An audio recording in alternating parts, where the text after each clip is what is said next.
All right, we are back with the next Saw review, Saw 3 from 2006. Now, with this Saw film, this was kind of the last one with direct involvement with James Wan and Lee Winnell behind the helm and writing it.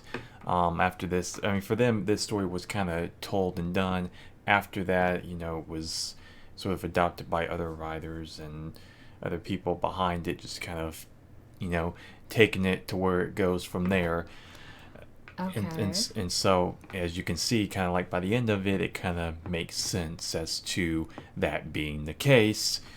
Now, of course, taking you along for these films, experiencing them for the first time, this one in particular is kind of interesting. So, just to jump right into it, how do you feel about Saw 3? Um, it was all right. Spoiler alert: we kind of jumped ahead and watched the next movie. Um, I I Nobody says just Saw 3. I I know it might know, be tricky, but especially with. I know. Um, I suppose it was interesting. It didn't really grab me quite like the other ones had. I mean, the first one is always going to have that moment right at the end there. That's Yeah. like the penultimate. Um, but the end obviously was like, oh my god, they freaking showed that. That's insane. Um, yeah. Okay, well, yeah, with this one, okay, because all things considered, the first film, especially, it is kind of a slow burn type of film. I mean, it is just mostly two guys locked in a room, just kind of talking and figuring things out, blah blah blah. The second one, it's kind of ramped, like it has a bit more of a faster pace, a bit more quicker. You have more characters, kind of a little bit more going along. This one, I would definitely say of the first three for sure. It definitely has a much more casual pace. Like it's very, just kind of going through and really opening up the dynamic between John Kramer and Amanda in this whole game. Because I believe this is overall, at least of the original run of films, I think this one probably is the longest. It is about 2 hours long, so it does have Okay. about like maybe another 15, 20 minutes worth compared to some of the other films. Yeah, so it is a bit more drawn out in that sense because again, you're just kind of going into more of the mindset of John Kramer and all of that, and Amanda just kind of really just coming unraveled because she's meant to be the successor to John and everything, but you can clearly see it's just like, okay, there's something particularly wrong with this chick. I mean, you have your questions about John himself, but obviously he's very smart, he's very calculated, he knows what he's doing. Amanda, on the other hand, is a bit different. So as far as like that whole thing, like how were you feeling about it That throughout? that bit, I guess going deeper into that, it was all right. Um, I mean the fact that the doctor had to, you have to keep me alive or you're gonna freaking die, with that thing around her. That was like literally like a ticking time bomb. It wasn't a bomb per se, but yeah, that device was pretty unique. I know I've seen a bunch so far, but I'd be kind of scared out of my you know what. And yeah, I mean she didn't want to do anything, and I guess she it made her appear as though she was actually a really good doctor, and she tried like everything, and she really did a lot to help him in that. And well, obviously the end turned out to be the way it was, even though she was technically gonna get away. So yeah. Yeah, that's an interesting character, Lynn, who was the doctor, and as Jigsaw said, he's like, that's one reason I chose her, is because she's, quote unquote, the best.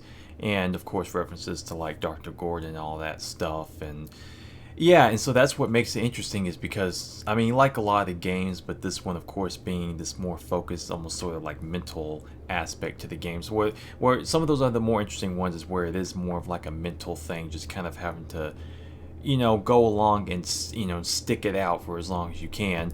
And what made it interesting is that she kept her composure pretty well throughout it, and it does give you good incentive to take care of this guy who's got you in this situation to begin with. And so it does create this interesting dynamic, especially with Amanda, who, as I said, is becoming very much unhinged throughout, and then they're lashing at each other back and forth. And so it's very interesting. And with that, on the flip side, there is an actual game going on with you have someone kind of going through the series of traps with other people involved, because Jeff, who that character is because his son was killed by a driver by accident, and then he had been let go early on, and so ever since then he's been focused on revenge, and so that's why he's in this game and going through these series of events of people who were involved in some way, shape, or form with that. Now, how did you feel about his side of the story and kind of going through his traps? I remember that one of the scenes when he was doing like a flashback, I'm just like, okay, this scene kind of dragged out a little too long. Yeah, I totally get it, but it could have been done 5 beats ago, you know what I mean? Mm-hmm. But yeah, some of the things that he had to do were, well, yeah, I guess pretty crazy. Well, the thing with him personally is that he didn't necessarily have to go through any physical pain per se himself. It was more or less the mental aspect of him helping other people and then getting past the sense of wanting to see these people, get hurt because they didn't really do enough to help prevent the death of his child or to help incarcerate the guy that actually did it. Like, for instance, the first woman in the freezer who was a witness to the situation, which is the first and pretty much only time you get like full-blown nudity in the series, because there's not really anything as far as graphical with this series as far as that goes. That's pretty much like the only time that happens. But yeah, she's like in the freezer, she's hung up and everything, and he's gotta get the key to get her out. And then of course he does not. She ends up as a popsicle by the end of that one. And so yeah, that's pretty which the thing is about that scene is that it was actually quite hot when they filmed it in there, so it was actually the complete opposite. It was actually any bit of moisture that you saw on them after the fact pretty much was just sweat, because it was actually quite hot when they were filming that scene. Fun fact. Yeah.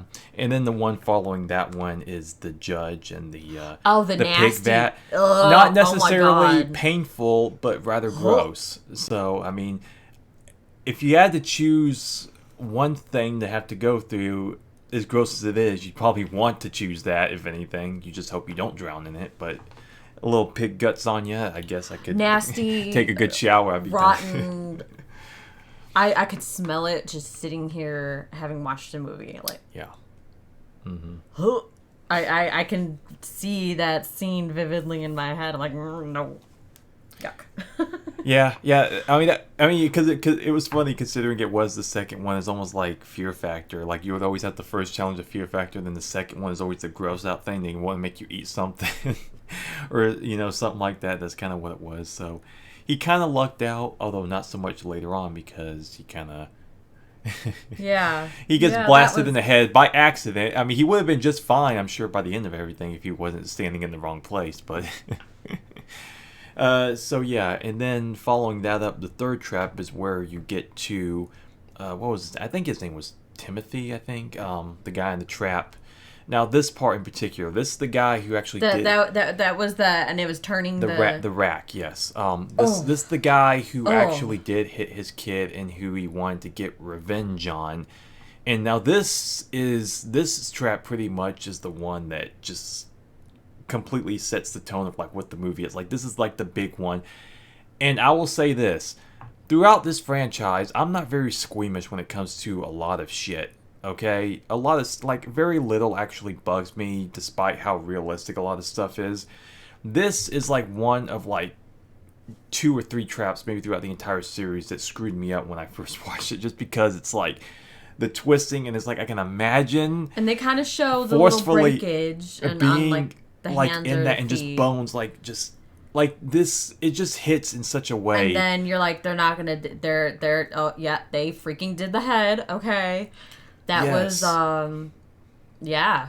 I mean, despite how painful, like, so of course, the way things are painful, but like, I don't like flinch. This was like the first one, especially again going back to the beginning of the film. Of course, you open with Donnie Wahlberg.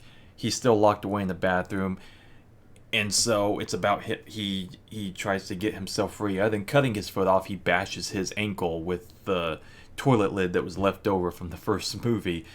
And like that, like even at the opening, I flinched because That it's was- like it's blunt force to the bone, and he's just beating on like that, and he snaps it. All that is just like the theme of just direct bone, like, and just twisting and all that shit throughout the film. This one in particular was the probably the most cringiest for me of all the films, I gotta say. Yeah, because I of guess, things like I that. guess I can give the film that. I think it was like the pace that really got me. I'm like, okay. Mm-hmm. I mean, some of this stuff is crazy. Okay, that the freezer thing Yeah. and the nasty pig guts. Ugh. And then obviously the guy on the rack. That was like the coup de grace. Mm-hmm. And then the behind the scenes, so to speak, the main bit with the doctor and John, that was still, while not actively like being cut or any of that sort of torture, wearing that thing, knowing it could go off like at any time. Yeah, because at one point he even has a seizure and everything, and so you're thinking like, this guy's about Yeah. to kick the bucket any moment, and he doesn't have long to live regardless, and so. But yeah, on that side of it, going back to the mental part of it, and you actually do see a full-on like brain surgery scene going on. That I gotta give her major props for. Oh yeah, it's a great, like, it's as gross as it is, like, compared to, it's actually rather fascinating when you're watching it, because I believe they were able to keep as much as they have because it's actually portrayed very realistically for like the MPAA. So like if they actually portray it as like accurate, like to real life, you can show that much more, and so everything you see is pretty much like that's how you would handle that situation. And Given the tools, yeah. Yeah. Because she's like, I have to take him to the hospital to do this. Mm-hmm. No, you're not. I'll go get you this stuff for it. And, well, then Yeah. you know what happens. So, yeah, I give them props for that. That was pretty crazy. Yeah, again, for me, it's just, I mean, like I said, for you, yeah, it was a bit slower, but for me as well, like I said, it's just the moments with John, just him interacting with people and just seeing, like, what his game is mentally and what is actually happening overall. Again, to me, those are the most amusing moments other than the traps themselves. To me, the traps are secondary. Of course, it's fun, but for me, again, it's just like that interesting aspect with the John character. No, I agree with you there. It is really an interesting dynamic to have seen thus far. Mm-hmm. And I don't know, it just something just didn't quite hit me with this one. It was good, but like something was missing. What do you think of the Amanda character, and like basically how things unfolded for her? I mean, you kind of feel a little bit for her because, I mean, she had gotten close to him, like a father sort of figure, and watching someone go through this, it really stinks. I mean, granted, my granddad wasn't suffering from like a cancer like that, but he had fallen and hit his head, so I totally know the whole cutting the head open thing. I wasn't there for that, mindfully, thankfully, but I totally understand watching a loved one go through some sort of major thing like that. So you feel for her, but then you're like, well, this broad is kind of psycho, especially her interactions with Doctor. So they're Yeah, but they it's a had double-edged sword. yeah, they had a great dynamic though with each other. I mean, she fools on calls with the C word. It's like you stupid kids, like, and it's Yeah. just like she gets so it's just like watching two siblings fight, and like John's the father being like, "Girls, enough already. I'm tired of seeing this," you know. So that's what made it kind of fun. And so of course, you know, once all that stuff culminates, you see that by the end, Jeff and Lynn are actually the husband and wife because they show earlier that Lynn's in bed with some guy, and they insinuate that it's like, okay, well, that's her husband, but of course, you know, you see that these two, that's the part of the twist, is that these two are actually the loved ones and all that stuff, and so that's their connection. And that also the revelation is that it was Amanda's game as well, as to watching her, you know, just again kind of unravel and see that, you know, he was testing her to see, okay, can you handle this? You know, can you pay attention to the signs and all this stuff? What did you think about all that stuff culminating together? Did it work for you at all?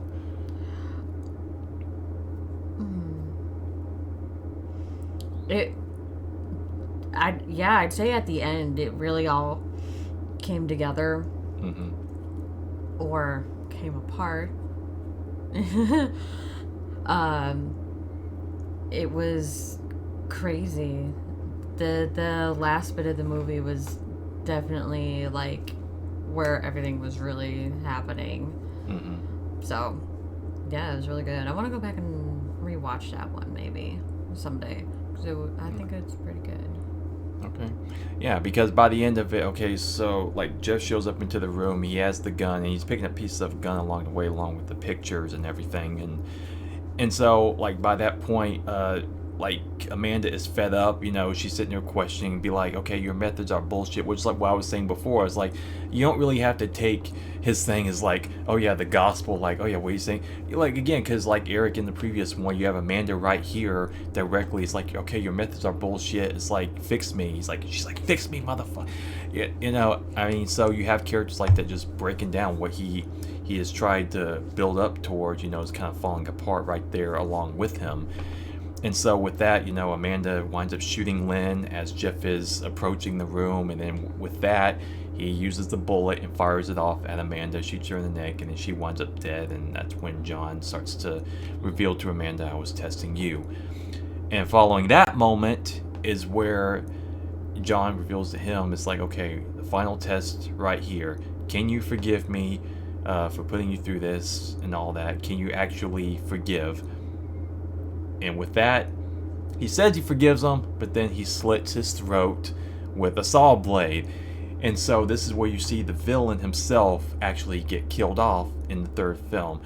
Now with that, especially knowing that we got more series to cover, and of course, you know, try not to think about Saw 4, you know, what do you think about that? And were you expecting, like, Well, what do you think is... no, I wasn't expecting that. Mm-hmm. But when it does happen, you're like, well, because he doesn't know. Mm-hmm. Husband doesn't know. So he royally screwed her over. Mm-hmm. And, you know, a few seconds later, so, yeah, that, not so good.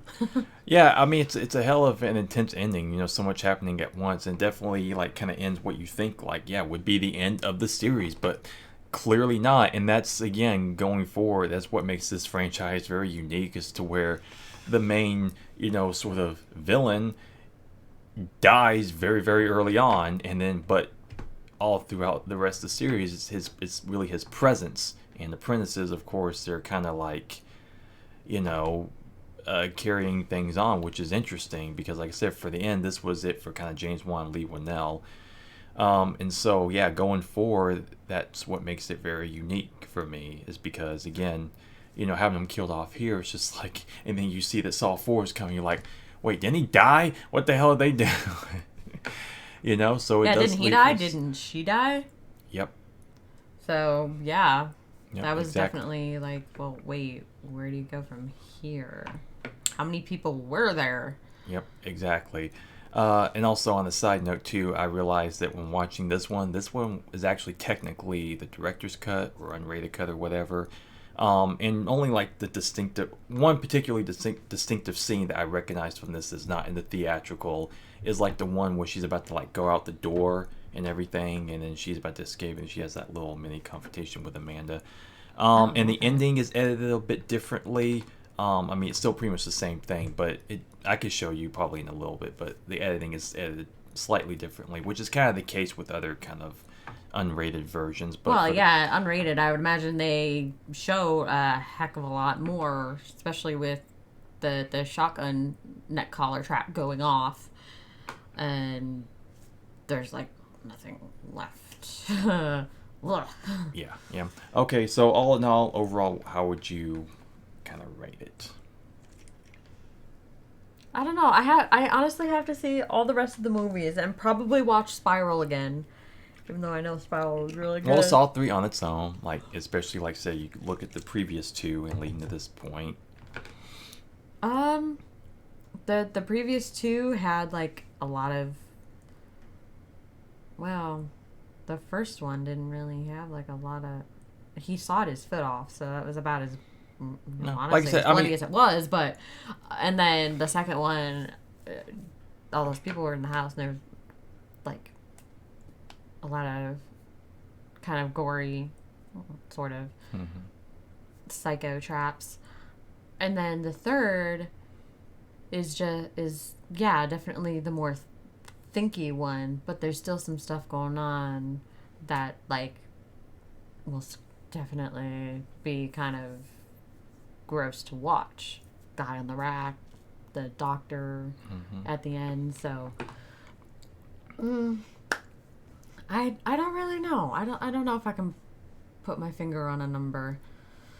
Okay, yeah, It was good, but I want to see the rest of them. I can't really. I don't have much to compare it to. okay, fair enough. Yeah, I'd probably give it probably around a solid 4. Like I said, I mean, because I remember like just first seeing this one, and you compare it to the first two, it just has a certain intensity about it, though it's slower paced in a lot of ways. What those certain particular moments throughout, like the surgery and the rack trap and all this stuff, really hit hard. And when you're watching them, it just builds such a tension, especially by the end. Just so many different like other pieces happening compared to like the first two, and so it just had it's pretty straightforward but so intent. Like it's more, it's a bit more complex than the first two, and just I don't know, I can't really it's hard to really explain, but yeah, it just has a certain like extra grasp on you than compared to some of the other ones, even some of the later ones, to a certain extent. But yeah, yeah, all in all, a pretty solid film. Yeah, so about a 4 out of 5. So with that said, thank you very much for watching this video. Next up will be Saw 4. We will see you next time. Bye for now.